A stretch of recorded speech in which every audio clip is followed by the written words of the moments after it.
along it towards the compound. And the roller would turn like a half-pitch themselves and then do the whole stuff and actually reflex test and thing. I followed the game's orders like a well-trained West Highland Terrier and ended up on a narrow rocky spire that, despite its height and remoteness, is judged strategically important enough to have an entire regiment standing on it. And so I have to stop on to gain the pointless nitpicks and move on to the make-or-break part of my fighting game, the combat.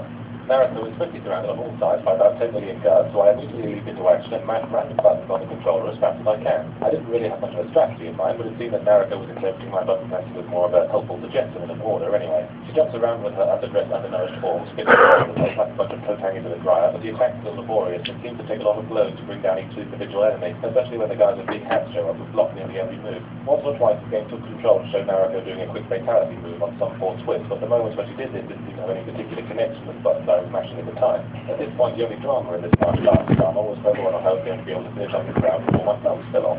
Eventually, I killed everyone in the big tall spire, and since Naraka wasn't quite finished expressing her death wish, she then cut the support ropes that held up the big stone erection and rode it down to the ground where it collapsed upon a bunch of soldiers who were doing manly things like arm wrestling and grunting. And if you're seeing a sort of Freudian motif going on here, then rest assured you're not the only one. Another armed horde forms upon Naraka, and another less precarious battle takes place, and as soon as it's over, the demo ends. That's all there is. It's difficult to tell with a demo this short, but somehow I don't feel that Heavenly Swords is going to light the world on fire or be the kind of exclusive title the PS3 needs right now. It's difficult to have faith in a developer that feels the optimum amount of gameplay time for a demo is barely enough to boil an egg. It's so short that I'm left with nothing else to say about it. So let's talk about a Resident Evil 5 trailer instead. Video depicts a white-as-the-driven snow main character from a previous Resident Evil game, in this case Chris Redfield, who was apparently making an income on the side, smuggling cancelling melons in his upper arms, entering an obviously foreign and tangibly dirty peasant village and getting attacked by a side of pitchfork-wielding mob of bewitched locals. And if this sounds familiar to you, then you probably play Resident Evil 4, which also began with a white-as-the-driven snow main character from a previous Resident Evil game entering obviously foreign and tangibly dirty, etc., etc. I wasn't really expecting them to deviate too much from a format that was proved wildly successful, but Jesus Christ, guys, it's at least quite a mixed up. Judging by the gameplay shown in the trailer, that too hasn't changed much, and they're still maintaining the fine Resident Evil tradition of dialogue written by a 12-year-old ABD sat for a locked in a room with a pile of Buffy the Vampire Slayer comic book. But I guess I danced around a major issue enough, so let's talk about the hot, spicy racism. Capcom has rather shot themselves in the foot by having the focus this time around being African, thus prompting the inevitable demented honking from the politically correct. In our admittedly weak defense of Capcom, Resident Evil 4 wanted to be less racist, really, often all Spaniards murdering and characters unironically using the expression ay ay ay. The poverty-stricken Africans are a somewhat different kettle of fish to greasy mainland Europeans. Still, games are, after all, made by the Japanese, and everyone knows what a bunch of xenophobic dicks they are. Part of me feels that from an artistic standpoint there's only some merit in RE5, because the point of a horror game is to be unnerving, and forcing the player to do something they find distasteful as well as frightening is a rather groundbreaking method of doing that. But then again, this is Resident Evil, the series that brought us squeaky-voiced midget Napoleon. If there's anything sophisticated in an idea of theirs, it's probably a total accident. There tends to be a knee-jerk reaction to perceived racism these days, regardless of intent or irony, and I don't think we need to start worrying about RE5 until they break out the fried chicken.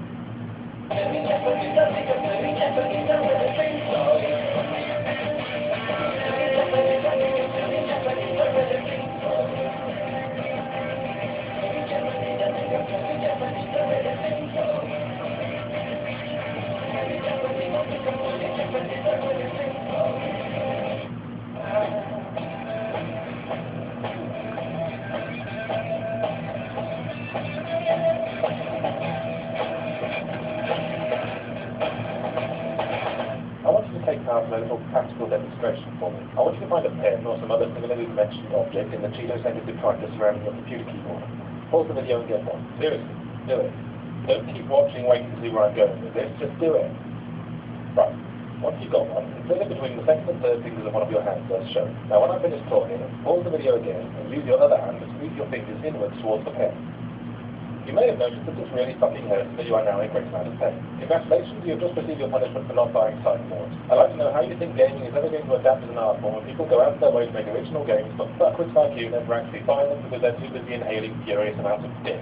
Do buy Cyberboards, please disregard the disease. The minds behind Cyberboards belongs to Tim Schafer, a luminary of LucasArts in the days when LucasArts was the foremost developer of clever, smart, funny adventure games like Monkey Island, Day of the Tentacle, before LucasArts decided to axe the cleverness division in favour of the milking the Star Wars license until its bubbles turned into little black stalactites department. So while LucasArts dedicated themselves to bundling George Lucas improperly for the rest of his life, the jobless members of the cleverness division went out and founded new companies, one of which was Tim Schafer's Double Fine Productions, whose first release was Cyberboards. The story goes that while working on Full Throttle for LucasArts, Schafer envisioned a sequence wherein the main character underwent kind of purity-fueled psychological dream subconscious journey thing, but the bigwigs rejected the idea because it wasn't family-friendly enough. Incidentally, the released full throttle featured hardcore biker gangs, bludgeoning murder, and more than one person getting chainsawed in the face, so perhaps this was the early warning sign that Lucas Heartbeat wigs are all a bunch of chicks with Down syndrome. But that idea did eventually blossom into Psychonauts, and because no one buys adventure games anymore since the stupid virus epidemic in the late 90s, it was made into one of those hard to classify games that usually get uninformatively termed an action-adventure by the Invisible Pigeonholing Council.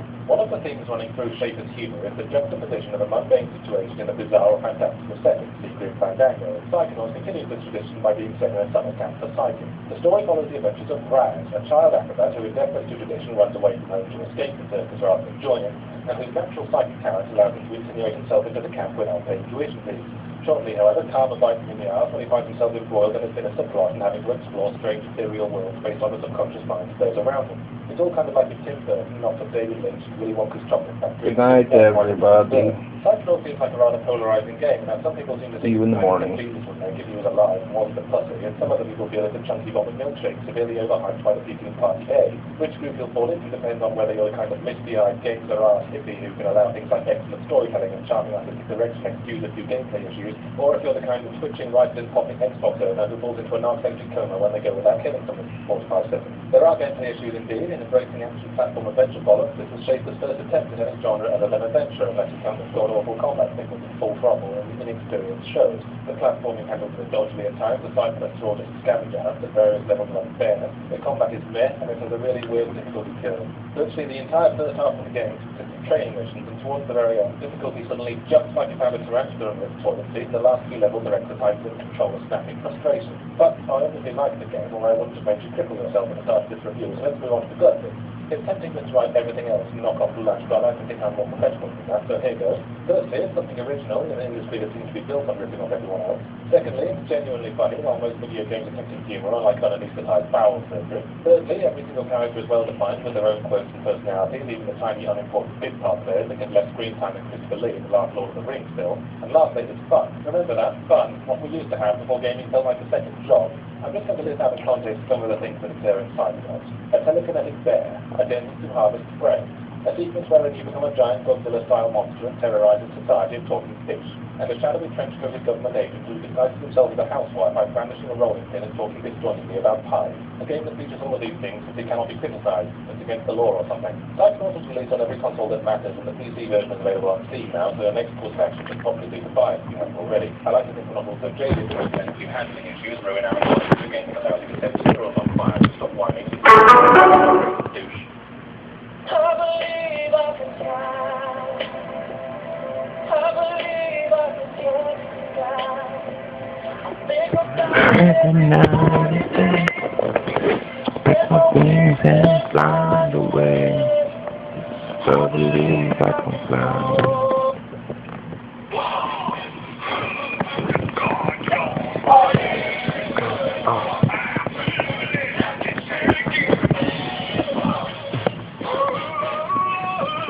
We're currently living in the 7th generation of consoles, if Wikipedia is to be believed. 7 generations of feuding and inbreeding like the residents of some backwoods Louisiana swamp. And this is around the time that really interesting deformities start setting in. So while we're on the subject, let's start with the Wii. Nintendo is the oldest contestant still in the console race, and it seems they've gotten bored of the usual brick with button pad attached with string model that's trying to mix things up with a fancy motion sensitive system of control. A bold effort perhaps to do away with the grind of random button mashing, but in practice it's really only replacing it with random stick waggling. It's almost like we've come full circle back to the joystick waggling for Spectrum and C64 era, and now I feel really old, but if the Wii controller is supposed to be a universal motion sensor, then why do they keep bringing out attachments to turn the thing into a steering wheel, or gun, or guitar, or milking machine, or something? Somehow I liked it better when it was asking us to fill in the blanks with the power of imagination. That had a sort of charming Muppet Babies innocence to it. The Wii's game lineup consists of the usual Nintendo staples of Zelda, Metroid, Mario, etc., because Nintendo's policy seems to be that if the beat is dead walls vigorously enough, its constant twitching and juddering will at least give a semblance of activity. But of the big sellers, only Zelda is currently out, and the rest of the available games are a cavalcade of mediocrity. As overused as the character is, it seems that a Nintendo console on the market without a Mario title is like a fat kid swimming without water wings. The polar opposite to Nintendo's bewilderingly named modestly powered little white cuboid is Sony's originally titled monolithic black Colossus.